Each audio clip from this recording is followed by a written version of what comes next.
U.S. President Donald Trump announced reciprocal tariffs on over 180 countries and territories on April 2nd, declaring it Liberation Day for American industry. However, he reversed his stance on April 9th in a confusing Truth Social post, stating that he has authorized a 90-day pause on most new tariffs while increasing tariffs on Chinese imports. What has the U.S. government achieved so far with all these farces? The worst week for U.S. stocks since the COVID crash, a massive shopping rush across the country, hands-off protests on both sides of the Atlantic, warnings of a potential recession or stagflation in the U.S. economy, and sharp rebukes and countermeasures from around the world.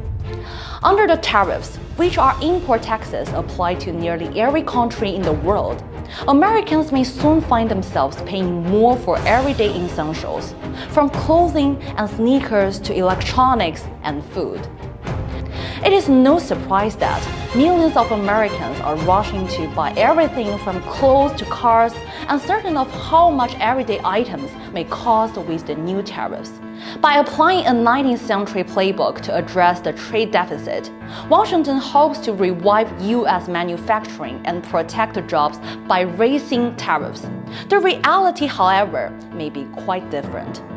JP Morgan has become the first major Wall Street institution to formally forecast the U.S. recession in 2025, citing Trump's broad tariffs policy as a key cause.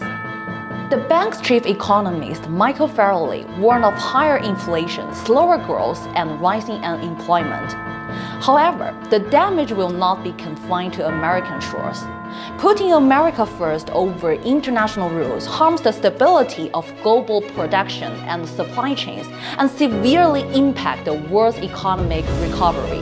By overlooking the fact that globalization has brought unprecedented prosperity to the U.S., the abuse of tariffs deprives countries, especially those in the global south, of their right to development.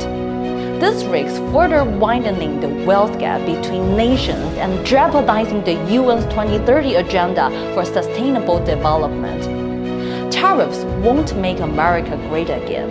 Instead, these capricious tactics will undermine its global credibility, soft power on the international stage.